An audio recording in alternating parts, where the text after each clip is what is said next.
अस्सलाम वालेकुम। तो शुरू करते हैं आज अपना दूसरा लेक्चर। बिस्मिल्लाहिर्रहमानिर्रहीम। ठीक है।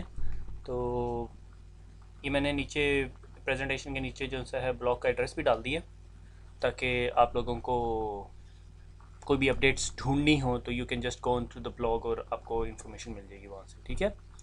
तो मैं कोशिश कर रहा हूँ कि उसके साथ साथ फॉरम भी ऐड कर दूँ। अगर किसी को कोई भी क्वेश्चन है तो वीडियो के नीचे डाल दें। तो मैं एक्चुअली कोशिश करता हूँ कि दिन में एक या दो दफ़ा ब्लॉग को विज़िट कर लूँ। तो अगर आपके कोई भी कंसर्न्स हैं तो मैं कोशिश करूँगा कि आंसर कर लूँ उन्हें। तो स्टार्ट करते हैं। Characteristics of the network. पहले हमने पढ़ लिया कि नेटवर्किंग क्या है, लैन क्या है, वैन क्या है, टोपोलॉजी है। और उसके बाद फिर हम लोगों ने एक केबलिंग को भी थोड़ा सा टच किया। इथरनेट केबल हमने पढ़ी। इथरनेट केबल के अंदर मेनली ट्विस्टेड पेयर केबल को टच किया, cross over, straight through and roll over cable. अगर आपको याद नहीं है तो दोबारा पढ़ लो लेक्चर, कोई मसला नहीं है।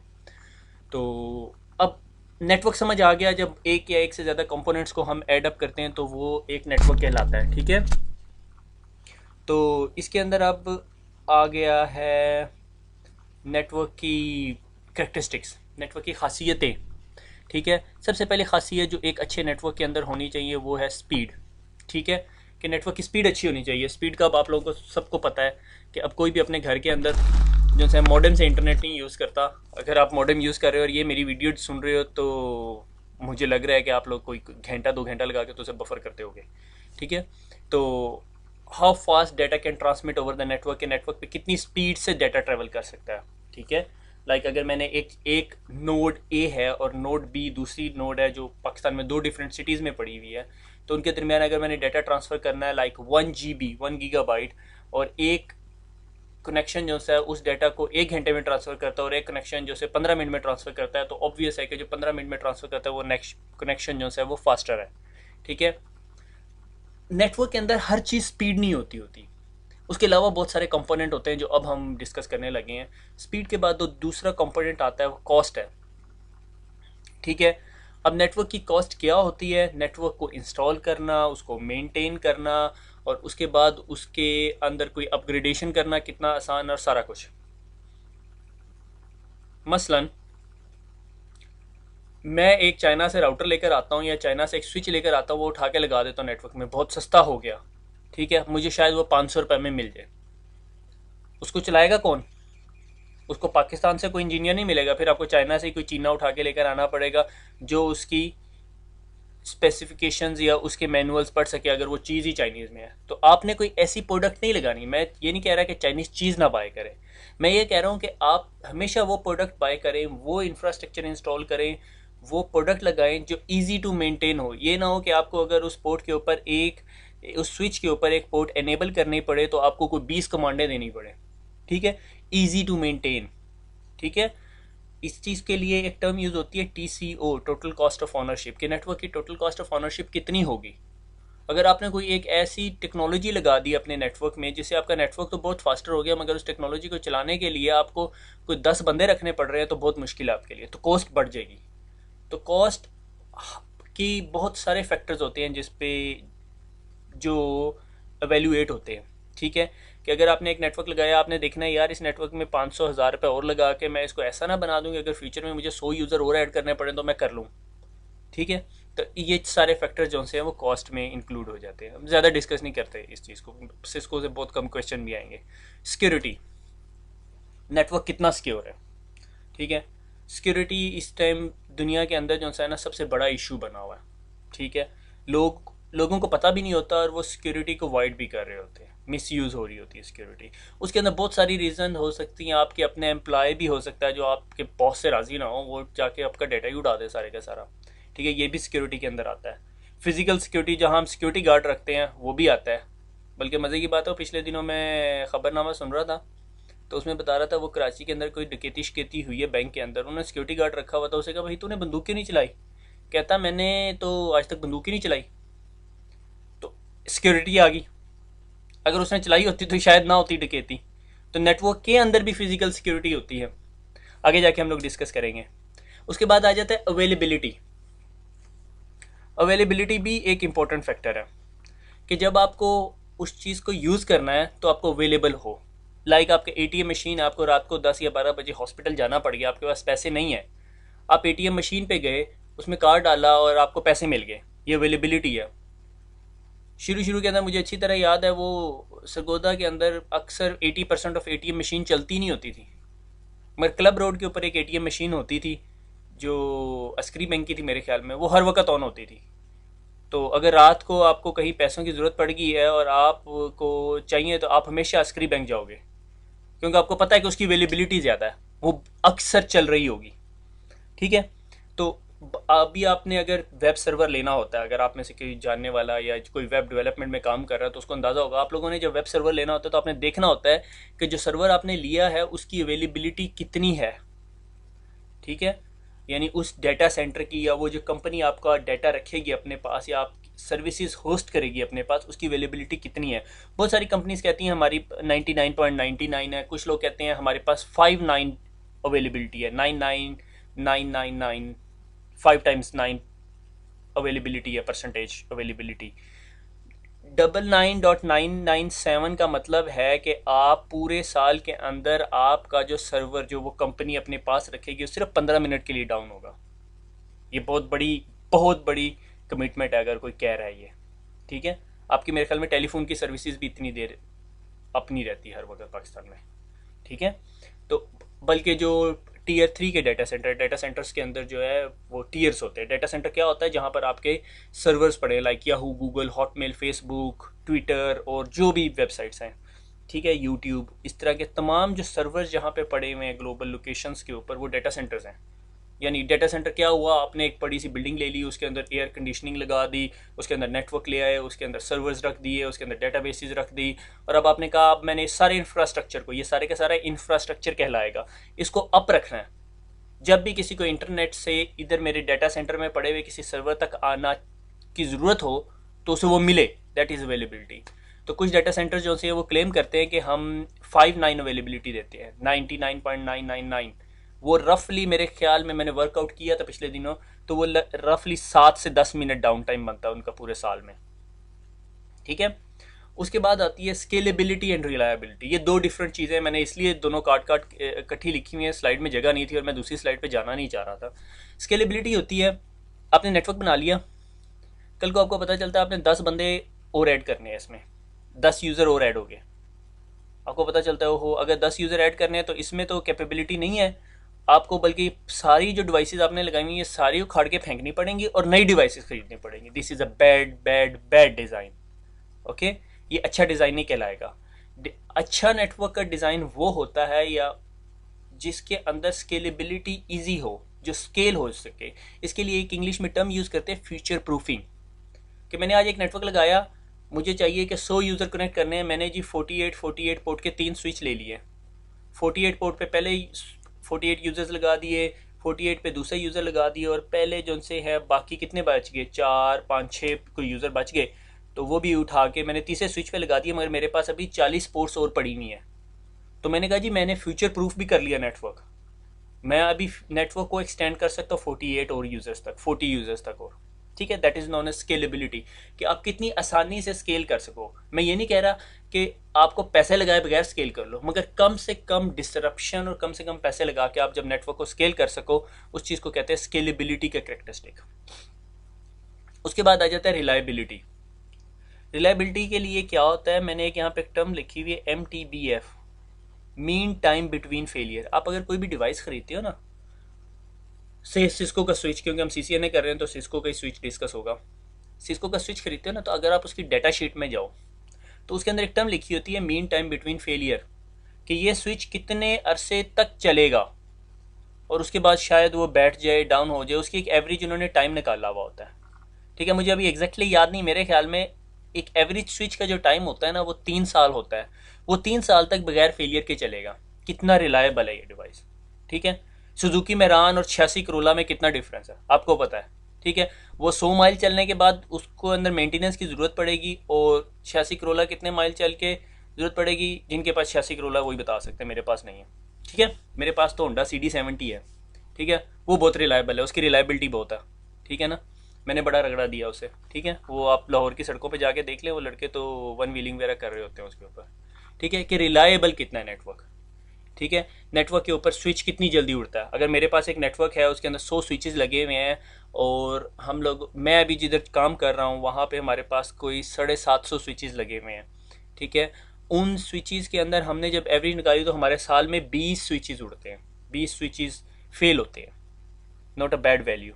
ठीक है, 750-800 स्विचेस के अंदर से अगर आपका साल में 20 स्विचेस उड़ने कोई मसला नहीं है। बल्कि इस साल हमारे जो 2011 हमने क्लोज किया उसके अंदर सिर्फ 11 स्विचेस उड़े, यानी एक स्विच पर मंथ भी नहीं बनता। ठीक हो गया, तो इसका मतलब जो स्विचेस हमारे पास हैं उनका मीन टाइम बिटवीन फेलियर बहुत अच्छा है। ठीक है, तो आगे चलते हैं। Need for network security, security के ऊपर बहुत स्पीचेज होती हैं। यूरोप के अंदर तो बहुत खप है सिक्योरिटी के ऊपर कि डेटा सिक्योर होना चाहिए। ये फेसबुक, सोशल नेटवर्किंग वेबसाइट्स और इनके बारे में बहुत सारी स्टोरीज है। ठीक है, तो need for the network security के 60-80% of network miss use come from inside. कि अगर किसी नेटवर्क के अंदर कोई मिस यूज़ होता है, मिस यूज़ क्या, कि मसलन मेरी कुछ डेटा फाइल्स थी जिन पे मैं काम कर रहा था। मैं फाइनेंस डिपार्टमेंट में हूँ, मुझे पता है जी डिपार्टमेंट में हर बंदे की कितनी कितनी सैलरी है। कोई और आईटी डिपार्टमेंट का बंदा उस फाइल को एक्सेस नहीं करना चाहिए, मगर वो एक्सेस कर लेता है और उसको पता चलता है यार मेरे साथ वाले कलीग को इंक्रीमेंट मिला, मुझे इंक्रीमेंट नहीं मिला, तो फड्डा बन जाएगा, बहुत बड़ा इश्यू हो जाएगा। मोस्ट ऑफ 60-80% ऑफ नेटवर्क के जो मिस यूज़ होते हैं वो अंदर से ही हो रहे होते हैं। वो बाहर से हैकर आके नहीं अटैक कर रहा होता, ये बाहर से नहीं किसी ने आके डाटा निकाला और दूसरे कुलीग को बताया ओ यार आपके कुलीग की तो सैलरी बढ़ी आपकी नहीं बढ़ी, ऐसा चक्कर नहीं होता। ठीक है, तो अंदर से कैसे सेव करना है, यही नहीं है कि बाहर से ही सेव करना है, अंदर से भी सेव करना है उस चीज़ को, नेटवर्क को। ठीक है, वो कैसे करना है, will discuss about it. Open and close network. Open and close network क्या होता है, एक ऐसा नेटवर्क जिसके अंदर बाहर से कोई यूज़र आ सके। लाइक एक ऐसा नेटवर्क जो इंटरनेट से कनेक्टेड है, और इंटरनेट एक ऐसी जगह है जहाँ से कोई भी बंदा कहीं पर भी जा सकता है। Internet is a open network. ठीक है, तो ऐसा नेटवर्क जिसमें पब्लिक नेटवर्क कनेक्टेड हो। अब मैं इंटरनेट की जगह एक टर्म यूज़ करूँगा, public network. Public network is sort of internet, कोई भी आ सकता है। ठीक है, तो ओपन नेटवर्क वो होता है जिसमें पब्लिक नेटवर्क से कोई भी बंदा अंदर आ सकता है। ठीक है, उस नेटवर्क के में पड़े हुए डाटा को देख सकता है या नहीं देख सकता, ये एक अलग क्वेश्चन है। क्लोज नेटवर्क वो होता है जिसका पब्लिक नेटवर्क से कोई लिंक नहीं होता। ठीक है, नॉर्मली जो डिफेंस फोर्सेस के नेटवर्क्स होते हैं वो पब्लिक नेटवर्क से कनेक्टेड नहीं होते, उनका अपने डेडिकेटेड लिंक होते हैं। लाइक अगर उनका कराची, लाहौर, इस्लामाबाद, फैसलाबाद में 5-6 जगह पे ऑफिस हैं तो उन्होंने इंटरनेट से आपस में नहीं जोड़े होंगे ऑफिस। मगर अगर कोई और ऑर्गेनाइजेशन होगी, उसने एक ओपन नेटवर्क बनाया हुआ है कराची, लाहौर, इस्लामाबाद, उन्होंने कहा सारे ऑफिस को इंटरनेट से कनेक्ट कर लो और हम आपस में data over the internet cross करेंगे। ठीक है, मैं उसको उसकी डायग्राम दिखाऊंगा आपको आगे जाके। ठीक है, तो that's the difference between open and close network. Open network जो आपका पब्लिक नेटवर्क से कनेक्टेड होता है, लाइक इंटरनेट से कनेक्टेड होता है। क्लोज नेटवर्क जो आपका पब्लिक नेटवर्क से कनेक्ट नहीं होता, उसकी साइट्स या डिफरेंट लोकेशन आपस में एक डेडिकेटेड लिंक से कनेक्टेड होती हैं। डेडिकेटेड लिंक जिस पे कोई और बंदे का डाटा नहीं जा रहा, सिर्फ उन्हीं का डाटा जा रहा है। ठीक है, इस मोर सिक्योर, मगर एक्सपेंसिव भी होता है वो। अच्छा, हैकिंग जो सी है वो बहुत बड़ा इशू बन गई है, मगर आप लोगों को CCNA में नहीं पढ़ाना उसे, बस ये इस एक चार्ट दिया हुआ था सिस्को की बुक में, मैंने कहा डिस्कस कर लेंगे, काफ़ी अच्छे से डिस्कस होना शुरू हो गया। ये एक चार्ट है। ठीक है, 1980s, 90s और 2000, ये एक जो एक्स एक्सिस से, फॉर एग्जांपल एक्स एक्सिस के थ्रू ईयर्स चल रहे हैं और वाई एक्सिस के थ्रू क्या चल रहे हैं, कितनी हाई लेवल पे मैट्रिक्स जा रहा है फॉर द हैकिंग। ठीक है, पहले क्या होता था, पहले जब 1980s की ज़माना था तो उस वक्त क्या होता था कि सिर्फ पासवर्ड ही आपके डाटा को सिक्योर करता था, लोग पासवर्ड को गेस करते होते थे। हम आगे पढ़ेंगे कि पासवर्ड क्या है और कैसे गेस होता है। ठीक है, फिर हो गया, उसके बाद आगे चलते गए लोगों ने और मज़ीद सिक्योरिटी की और हैकर्स ने मज़ीद एडवांसमेंट की। उन्होंने सेल्फ रेप्लिकेशन कोड बना दिए कि डाटा जाता था, निम्दा वायरस और उस तरह की सारी स्टोरियाँ। फिर लोगों ने पासवर्ड क्रैकिंग शुरू कर दी, डिसेबिलिटी और disabling the audits, hijacking second, sniffer, scanner, तो सारा कुछ। कि जिस तरह ये दो लाइनें हैं, एक ये वाली लाइन और एक ये वाली लाइन, ये वाली, ये दो लाइनें किस चीज़ को बता रही हैं कि जिस तरह लेवल ऑफ हैकिंग बढ़ता जा रहा है उस तरह ही टेक्निकल नॉलेज रिक्वायर्ड, ठीक है, technical knowledge required to do the hacking गिरता जा रहा है। उसकी वजह क्या है कि स्क्रिप्ट किडीज बहुत ज़्यादा आ गया। स्क्रिप्ट किडीज की आप एक टर्म सुनोगे जो ये कहलाता है कि कोई भी बंदा स्क्रिप्ट उठाए, अगर उसके पास एक अच्छा कोड हाथ लग गया है किसी के पास से, उसको यूज़ करे और थोड़ा बहुत जानता हो कि कैसे यूज़ करना है, तो वो हैक कर सकता है। एक बुक है, इंग्लिश में है, अभी आप सीसीएनए पढ़ लो, बड़ी बात है। बुक का नाम है कुकूज एग। एक एस्ट्रोनॉमिस्ट था, उसने कंप्यूटर पे काम करना शुरू किया, 1980s की बात है, और उसने एक हैकर पकड़ा। उसने कैसे वो हैकर पकड़ा और उसकी सारी स्टोरी है, sort of suspense digest type की चीज़ है, मगर वो इंग्लिश में लिखी हुई है, मगर वो बहुत पुराना है। वो एक ऐसा बंदा था जिसने पहली दफ़ा एक हैकर को पकड़ा जो जर्मनी में बैठा हुआ था और वो केजीबी के लिए काम करता था। Sort of very very suspense sort of book है। मैं सजेस्ट करता हूँ पढ़नी चाहिए, मगर पहले सीसीएनए पढ़ लो फिर वो पढ़ लेना, ठीक है। कुकूज एग उसका नाम है, ठीक है। उसने कैसे ट्रेस किया उसको हैकर को, और वो किस तरह टाइम लगा के बैठा रहा। उस बंदे की एक बात है, क्या नाम है उसका, क्लिफ नाम था उसका, मुझे फर्स्ट नेम नहीं उसका याद आ रहा, ठीक है। उस बंदे ने कहा कि जब आप पहली दफ़ा कोई काम करते हो तो वो साइंस होती है, दूसरी दफ़ा जब आप काम करते हो तो वो इंजीनियरिंग होती है, तीसरी दफ़ा जब आप काम करते हो तो टेक्निकल सपोर्ट होती है। तो हैकिंग सॉर्ट ऑफ उस लेवल पे पहुंच गई है कि अब जो सा है ना वो साइंस नहीं रही, ठीक है ना।